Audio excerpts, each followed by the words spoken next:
Hello বন্ধুরা, সকলে কেমন আছো? আশা করি সকলেই ভালো আছো। তোমরা হয়তো ইতিমধ্যে জেনে গেছো যে গেরিনা আমাদের গেম থেকে ক্রোনোকে নিয়ে যাবে। ক্রোনো কিন্তু আমাদের সমস্ত ফ্রি ফায়ার প্লেয়ারদের ইমোশন ছিল। এখন অনেক প্লেয়ার বলবে ক্রোনোকে নিয়ে কে বা খেলে।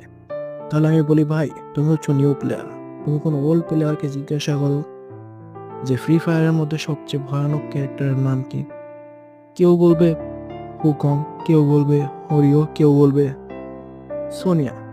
কিন্তু ভাই সেই ওল্ড প্লেয়ারটা মাত্র একটা ক্যারেক্টারের নাম হচ্ছে ক্রোনো। যদি কোনো প্লেয়ার বুঝতে পারতো তার সামনের প্লেয়ারটি ক্রোনো ইউজার, তখন সে সেখান থেকে কীভাবে পালাবে তার চিন্তা করতো, তাকে কীভাবে মারবে সেটা নয়। কারণ সে জানে আমি যদি তার উপর রাজ দিই সে আমাকে ক্রোনো অন করে মেরে দিবে। আর এটা হচ্ছে ক্রোনোকে নিয়ে আমার লাস্ট ভিডিও। Bye bye ক্রোনো। ভিডিওটি যদি ভালো লেগে থাকে তাহলে অবশ্যই এটা